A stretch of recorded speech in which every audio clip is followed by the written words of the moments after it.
product. So now I've shown you how you can actually detect Down syndrome and other chromosome abnormality in the blood. And this is a search which we have been looking for 40 years. But the question is, if you're trying to push this to the extreme, what else can you do? The extreme would be, can you sequence the whole genome of fetus by using this approach? I've been thinking about this problem since we did the Down syndrome work. But this is actually a very tough nut to crack because the genome, as I told you just now, is fragmented into those very short fragments, like 150 base pair. And you have actually about 20, 30 million of those pieces per genome. So how can you assemble that jigsaw puzzle? And also, most of the DNA in mouse blood is the mother's own DNA. So initially, we thought it is really difficult to crack or uncrackable. Until one day I went to see this movie, which is actually in IMAX 3D. And interestingly, when I put on 3D glasses and then sit on a cinema, and then I saw the Harry Potter sign flying out, and then my eyes was caught to this itch, which actually at that moment looks to me like a pair of chromosomes. And then suddenly, I told my wife who was sitting next to me that I think I've cracked the problem. Because what I realized is for every pair of chromosomes the baby has got, it has one copy from father and one copy from mother. How about if I crack those two halves separately?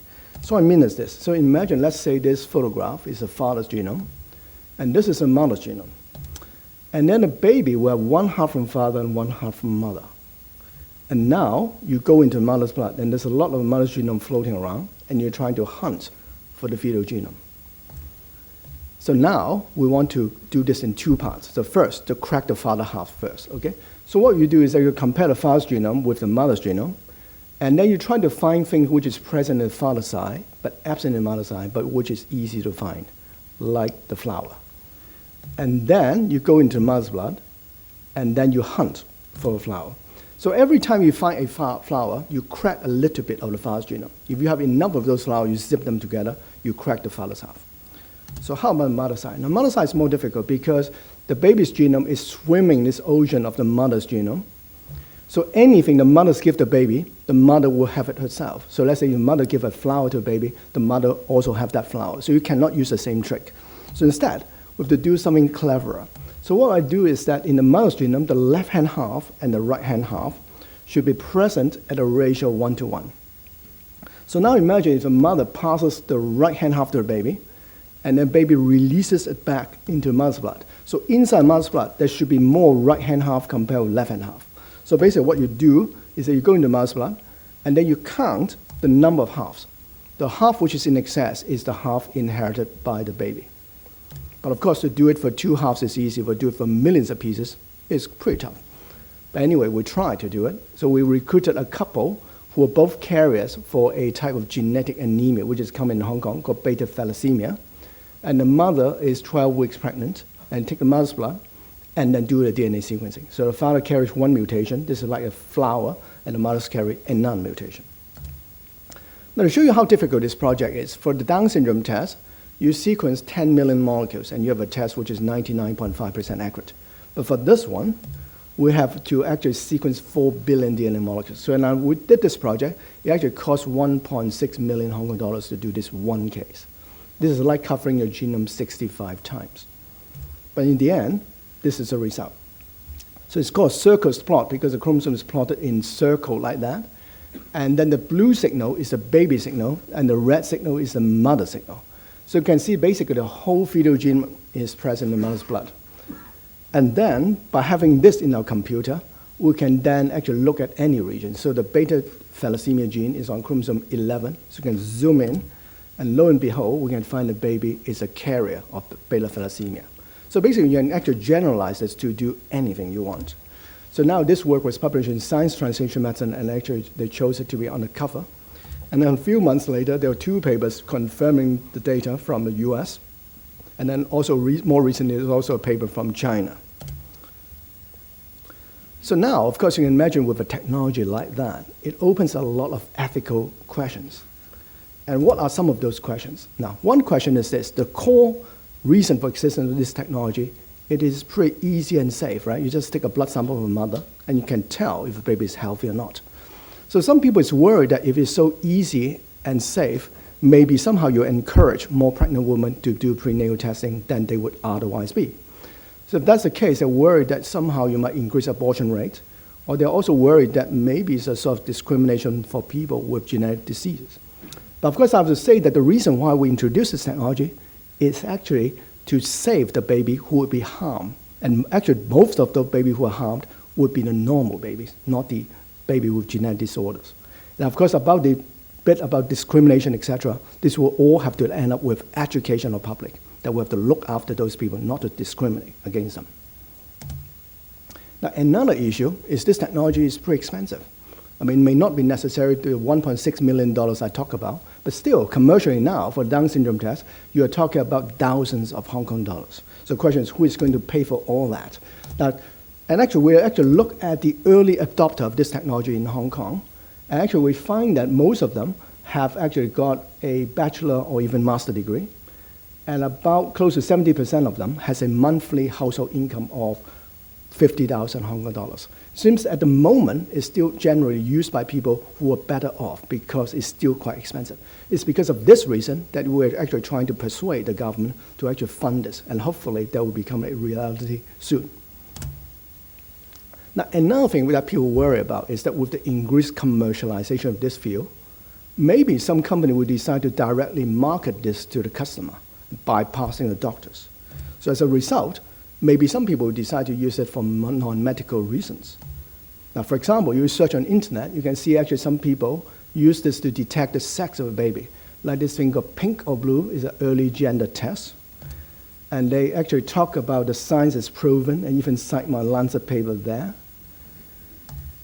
And then this one from Australia even talk about this for only below 300 Australian dollars.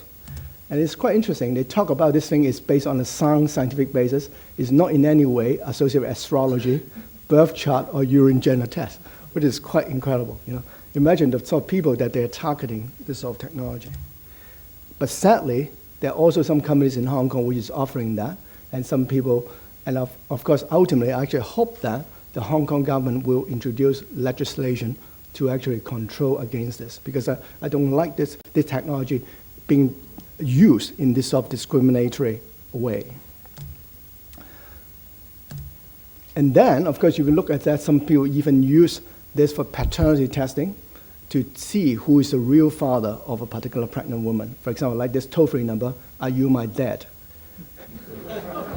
And they say that all you need is actually a blood sample from a mother, and no blood was taken from alleged fathers. Okay? So is this how we want this sort of technology being used? So now clearly is the time to discuss and debate.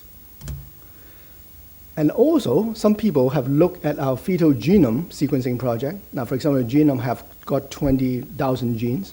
So how many pregnant women in Hong Kong or around the world will actually know what it means to have a mutation in gene X and not gene Y? So because of that reason, when we publish the work, actually the Times in London actually have a front page article talking about this, and they actually emphasize on the ethical issues. Now, for example, Scientific American even think that maybe we have too much information for the pregnant woman. I mean, how many hours do you have for the genetic counseling? And actually, Nature have this article talk about this flood of fetal gene sequencing. Now, some of the issue is, of course, if you want to do whole genome, it is very expensive. And also, the counseling is very complicated. And what if you find something which the mother may not wish to know, like the non-paternity issue? And also, what happens if you find that the baby might have diabetes at the age of 45? You know, this is a late onset disorder. Do you tell the mother? What if you find some mutation or variation of unknown significance? So those are all issues that we have to think about if we eventually want to do fetal whole genome sequencing this way. So now you can see how this field has developed. So basically, I read a couple of papers which talk about tumor DNA in plasma, and that inspires to look for fetal DNA in mother's blood. So now with the development in the fetal side, we think maybe it's time to actually go back into the cancer. In particular, if you can sequence the fetal genome from mother's blood, then the question is, can you also sequence the cancer genome from a patient's plasma? So we decided to actually to construct a system like that. And of course, I don't want a test which is $1.5 million per patient. So we decided to have a test in which the resolution is not overwhelming. So we decide to actually have a resolution in which we divide the genome into 3,000 segments. And we think that we can do this for maybe 10,000 Hong Kong dollars. And we decide to use the same statistic, this Z-score, which is a standard deviation approach. And we decided to start with liver cancer because 10% of Chinese people are carrier of chronic hepatitis B. So then we decide to look, for example, in the liver cancer. When you look at liver cancer, you can see some area which is amplified, so those areas which is in green, and some areas in which a tumor deleted a bit of DNA, those areas in red. So it's in the tumor itself. So question, what happens if you look at the blood of this patient? And the answer is, by using this technology, you can basically see exactly the same changes, amplification, deletion. And after the surgeon has removed the tumor, then those changes have gone. So it's one case. And this is another case, the same thing, the tumor, the blood before surgery, blood after surgery. And this is a third case. But on the other hand, if you look at people who are chronic hepatitis B carrier without cancer, then the signal is really very clean. And now we have actually adopted this technology to look at quite a number of individuals. So 90 people with liver cancer, 36 individuals with cirrhosis, and 67 patients with chronic hepatitis B without cancer, and then some healthy controls.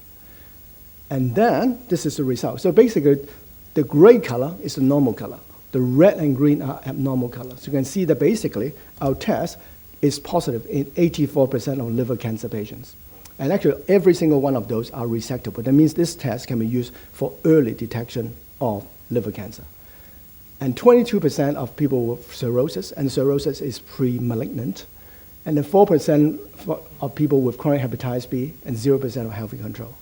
And interestingly, during the course of this work, we find that 2 of those individuals, one in the cirrhotic group and one in the chronic hepatitis group, they actually were detected to have the change. And later on, 3 to 4 months later, they actually was shown to have cancer. So we are cautiously optimistic that this test might be able to allow us to detect the cancer earlier than is otherwise possible. Then you say, well, what about other cancer types? So we've now actually tested on several cancer types. In breast cancer, you can see that. On lung cancer, on smooth muscle sarcoma, on neuroendocrine tumor, and nasopharyngeal cancer. So virtually all cancer types we look at, we can see aberrations using this method. And actually the patterns of different cancer types are different. So it's a little bit, you can analyze this and predict what's a likely cancer that this patient is suffering. So apart from the detection side, we also apply this size analysis in the cancer field. Now, for example, just now I told you that if you analyze the size of fetal DNA in mouse plasma is shorter than that of the mother's DNA, and I told you that it's related to this nucleosomal pattern. But the question is, what happened in cancer? So we decided to actually look at that, and this is the result. So this is the size and the x-axis, and this is the frequency. So a black line is a normal plasma, like from ourselves, and then the other color lines are the liver cancer blood. And interesting, you can see that, and the colors are from people with different concentration of tumor DNA, from low to high. So very interesting. If you've got low level of tumor DNA in your blood, it is on the right-hand side. You have a longer DNA than normal individual. As the tumor DNA increases, it shifts towards the left-hand side. So one very simple explanation of that, at least on this side, is that the tumor DNA is shorter than normal DNA. So more tumor DNA it is, the shorter the distribution would be. And then you say, well, what about the bigger ones? So we think that that's probably because those people are chronic hepatitis B carrier. So it's very likely that the hepatitis, which is affected by the inflammation, have a longer DNA than normal. So next, we decide to actually build something like a size-based diagnostic I told you just now, because that would also be very useful for cancer. So what we decide to do is to look at areas of genome in which a cancer has got increased copy number, we call amplified DNA. So if the cancer have got more copies, then this area should be enriched for tumor DNA. On the other hand, some region, the region in red, the tumor might have less copy. So if that's the case, it should be depleted for tumor DNA. And then, if I measure the size of the area with more tumor DNA and those with less tumor DNA, we should theoretically have a graph like that. The tumor DNA should theoretically be shorter, so the green one should be on the left-hand side of the red one. But the question is that the case? So we test this on some real case, and lo and behold, we can see indeed the tumor DNA is shorter than the normal DNA.